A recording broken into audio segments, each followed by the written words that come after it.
तो क्या हाल है आप सभी की। उम्मीद करते हैं सब बढ़िया होंगे, सब अच्छे ही होंगे अपने घर बार पे।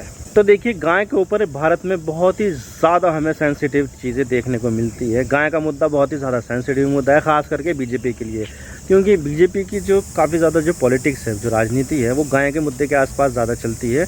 और देश में तो आपको पता ही है गौरक्षक कितने ज़्यादा हो गए हैं। और इसी चीज़ को देखते हुए जहाँ पर बीजेपी की सरकार है, उन राज्यों में ज़्यादातर में गाय को लेकर कानून बने होंगे। अगर यहाँ पर गाय को कुछ किया तो यहाँ पर सज़ा भी मिलेगी और फाइन भी लगाया जाएगा। और ऐसे ही कर्नाटक में भी था। कर्नाटक में इससे पहले बीजेपी की सरकार थी तो 2020 में यहाँ पर एक कानून पास किया गया था, जिसमें गाय और किसी भी तरह के जो कैटल हैं उनको काटने पर सज़ा भी थी और जुर्माना भी था। लेकिन अब यहाँ पर सरकार बदल चुकी है और अब यहाँ पर जो कांग्रेस की सरकार है वो इस कानून को बदलना चाहती है। और इस चीज़ को देखते हुए बीजेपी ये पूरे स्टेट में प्रोटेस्ट कर रही है और बहुत ज़्यादा राजनीतिक गतिरोध देखने को मिल रहा है। तो आज इसके बारे में पूरी डिटेल के साथ बात करते हैं कि पूरा मामला है क्या और इस चीज़ से क्या कांग्रेस क्या हासिल करना चाहती है और ये क्यों है मुद्दा यहाँ पर, और क्या ये कांग्रेस कर भी पाएगी या नहीं। लेकिन उससे पहले अगर आप चैनल पर नए होना तो चैनल को सब्सक्राइब जरूर कर देना। वीडियो को लाइक करो या डिसलाइक करो, लेकिन चैनल को सब्सक्राइब जरूर कर देना। तो चलिए वीडियो का आगाज़ करते हैं। तो बात करते हैं मामला क्या हो, हम इसके बारे में बात क्यों करें। तो देखिए, हिंदू धर्म बहुत सारे जानवरों को काफ़ी ज़्यादा पवित्र माना जाता है, जैसे कि सर्प, वानर और गाय। खास करके गाय को हिंदू धर्म में आपको गाय एक पवित्र जानवर मिलेगा माना जाता है उसमें, जिसमें बताया जाता है कि गाय में कई सारे देवी देवताओं का वास है। और भारत में एक बड़े हिस्से में गाय को मारना एक जुर्म भी है, खास करके सेंट्रल, नॉर्थ और वेस्टर्न इंडिया में। यहाँ पर कई सारे कानून बने हुए हैं जहाँ पर गाय को मारना एक अपराध है और इसके लिए कई साल की सज़ा का भी प्रावधान है और जुर्माने का भी प्रावधान है। और ऐसा ही कानून कर्नाटक में भी है। कर्नाटक में बीजेपी की सरकार 2020 में कानून लेकर आई थी गाय के ऊपर, लेकिन अब यहाँ पर सरकार बदल चुकी है। बीजेपी चुनाव हार चुकी है और कांग्रेस चुनाव जीत चुकी है। और अब कांग्रेस यहाँ पर इस कानून को बदलने या हटाने के बारे में सोच रही है, जिससे कर्नाटक में काफ़ी बड़ा कंट्रोवर्सी हो गई है। बहुत ज़्यादा मामला आगे बढ़ चुका है। आप देख सकते हैं न्यूज़ 18 का, BJP Congress stuck fest over anti cow slaughter law in Karnataka, what's the row. यानी कि यहाँ पर बीजेपी जो कांग्रेस है वो यहाँ पर एंटी काउ स्लॉटर लॉ के बारे में बहुत ज़्यादा राजनीति देखने को मिल रही है इन दोनों के बीच में। और ये द हिंदू का आर्टिकल है, move to withdraw anti cow slaughter act trigger political slugfest in Karnataka. तो यहाँ पर जो एंटी काउ स्लॉटर एक्ट का जो विड्रॉवल का जो मूव है उसको लेकर यहाँ पर राजनीतिक गतिरोध बढ़ चुका है कर्नाटक में। और इसी की तरह यहाँ पर आप देख सकते हैं Siddaramaiah government to discuss anti cow slaughter law in cabinet meeting. यानी कि जो सीएम है वहाँ के सिद्धरमैया, उन्होंने यहाँ पर ये कहा है कि भाई अब जो कैबिनेट मीटिंग होगी उसमें इस चीज़ को डिस्कस किया जाएगा। और इसी तरह से जो बात है, if buffaloes can be slaughtered why not cows, ask Karnataka minister K Venkatesh. 4 जून का ये आर्टिकल है। तो देखिए, कर्नाटक में जो भी हो रहा है उसकी जो शुरुआत हुई है वो हुई है animal husbandry minister K Venkatesh के कमेंट से। इन्होंने ये बोला कि जब भैंस और बैल को काटा जा सकता है तो गाय को क्यों नहीं काटा जा सकता। और ये बात बोलकर उन्होंने ये चीज़ पॉइंट आउट करने की कोशिश की कि किस तरह से किसानों के बूढ़े होते, अनप्रोडक्टिव होते जानवरों से उन्हें प्रॉब्लम होती है। और जब गाय मर जाती है तो उन्हें डिस्पोज करने के लिए कितनी ज़्यादा परेशानी उठानी पड़ती है। उनके सामने किसानों को एक ग्रुप मिला और उनके सामने सवाल किया गया कि किसानों को अपनी बूढ़ी होती गायों को लेकर बहुत परेशानी हो रही है। तो उन्होंने अपना उदाहरण देकर सामने बात रखी कि यहाँ की मेरी गाय मर गई थी तो मुझे जेसीबी की सहायता से गाय को डिस्पोज करना पड़ा था। और इसके अलावा सीएम सिद्धरमैया ने यहाँ पर यह कहा है कि हम इस कानून को अपनी अगली कैबिनेट मीटिंग में डिस्कस करेंगे और इस कानून को लेकर मीटिंग में फैसला लेंगे। और इसके अलावा कांग्रेस ने चुनावों से पहले अपने चुनावी कैंपेन में इस कानून को लेकर बात भी की थी कि हमारी सरकार आई तो हम यहाँ पर इस काउ स्लॉटर बैन को हटा देंगे, क्योंकि इससे किसानों को काफ़ी ज़्यादा परेशानी हो रही है। किसान अपनी बीमार गायों को बेच नहीं सकता है, अनप्रोडक्टिव गायों को भी बेच नहीं सकता है और ऐसे ही छोड़ भी नहीं सकता है। आपको तो पता ही होगा कि किसान पहले अपनी अनप्रोडक्टिव गाय को स्लॉटर के लिए बेच देते थे और उससे किसानों को अपनी अनप्रोडक्टिव गाय से छुटकारा भी मिल जाता था और उनके पास पैसे भी आ जाते थे। लेकिन यहाँ पर इस कानून के बाद किसान ऐसा नहीं कर पा रहे थे और उन्हें काफ़ी ज़्यादा लॉस हो रहा था। तो इस चीज़ को देखते हुए चुनाव से पहले कांग्रेस यहाँ पर इस कानून को ख़त्म करने के संकेत दे रही थी। और अब कांग्रेस की सरकार है तो अब इस कांग्रेस ने ये संकेत दे रही है कि वो इस कानून को ख़त्म कर देंगे। और ये जो स्टेटमेंट एनिमल हस्बेंड्री मिनिस्टर की तरफ से आया वो भी इसी का ही नतीजा है। और फिर इस बयान के बाद जो अपोजिशन पार्टी है यानी कि बीजेपी, उसने यहाँ पर प्रोटेस्ट करना शुरू कर दिया और कई सारे शहरों में इस बयान को लेकर प्रोटेस्ट किया और पूरे मामलों को लेकर प्रोटेस्ट करना शुरू कर दिया। और अब आपको तो पता ही है कि बीजेपी के लिए गाय का मुद्दा कितना बड़ा मुद्दा है।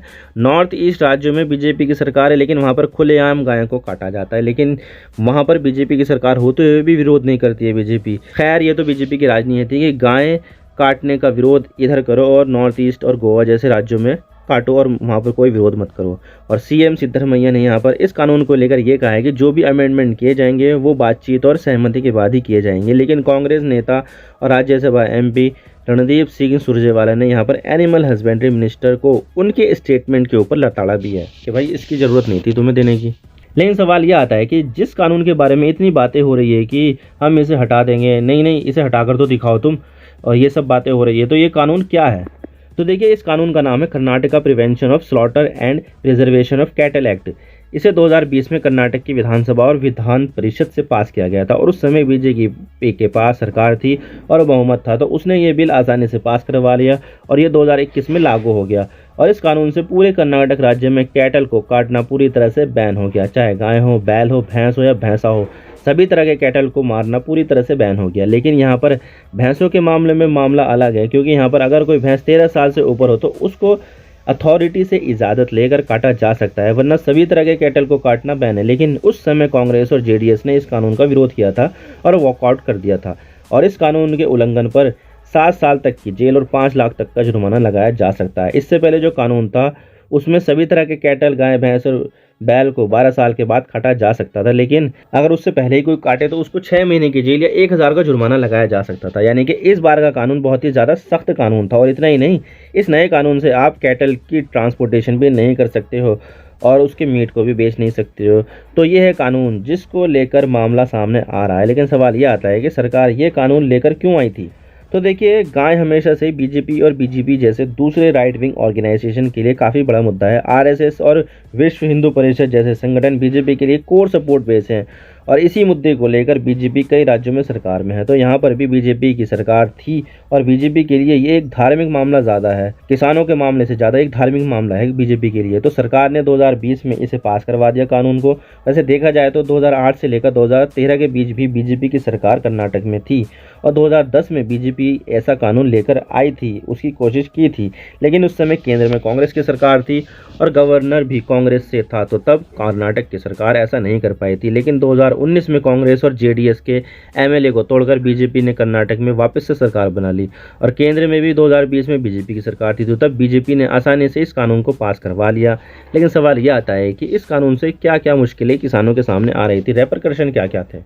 तो देखिए, इस चीज़ से जो कर्नाटक के किसान थे उनके सामने काफ़ी ज़्यादा रिपरकशन आए और डेयरी फार्मिंग और कृषि अर्थव्यवस्था पर इसका काफ़ी बड़ा असर पड़ा, नकारात्मक असर पड़ा, खास करके साउथ के कर्नाटक में, जहां पर कैटल एक इंटीग्रल पार्ट बन गई है। लेकिन बैन लगने से किसानों के सामने बहुत ज़्यादा मुश्किलें आ गई, क्योंकि गाय या भैंस जब स्वस्थ और दूध दे रही है तो तब तो ठीक है, लेकिन जब गाय या भैंस बीमार पड़ जाए या बूढ़ी हो जाए या अनप्रोडक्टिव हो जाए तो तब इनके सामने दिक्कत आती है, क्योंकि वो अब अपनी बूढ़ी और अनप्रोडक्टिव कैटल को नहीं बेच सकते थे, ना ही उनका ट्रांसपोर्टेशन करते थे। तो इससे जो कैटल बेचकर किसानों के पास पैसा आना था वो भी पूरी तरह से बंद हो गया। धीरे धीरे लोगों ने कैटल खरीदना ही बंद कर दिया और चारा भी लगातार महंगा होता जा रहा था, तो कैटल को पालना किसानों के लिए नुकसानदायक बन गया था। और इतना ही नहीं, जब से बीजेपी आई है तो तब से गौरक्षकों के हमले भी बहुत ज़्यादा बढ़ गए थे और वो कानून को अपने ऊपर अपने हाथ में ले रहे थे और कानून से आसानी से बच भी जाते थे। तो इस सब चीज़ों को देखते हुए किसानों और डेयरी फार्मर्स के बीच में काफ़ी ज़्यादा गुस्सा था। लेकिन सवाल ये आता है कि कांग्रेस क्या इस कानून को ख़त्म कर पाएगी?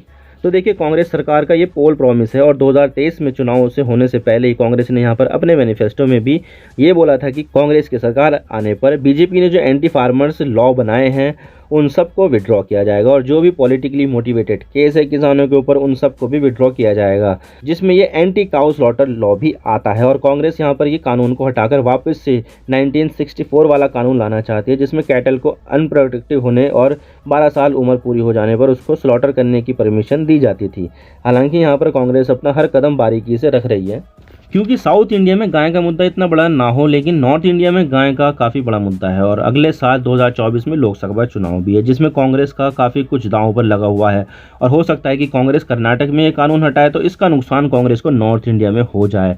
और इसमें बीजेपी की तरफ से भी काफ़ी ज़्यादा विरोध देखने को मिला है और इन सब चीज़ों को देखते हुए कांग्रेस यहाँ पर फूक फूक कर कदम रख रही है और जो के वेंकटेश जो एनिमल हस्बेंड्री मिनिस्टर थे उनको भी चेक में रख रही है कि भाई अगली बार ऐसा मत देना बयान।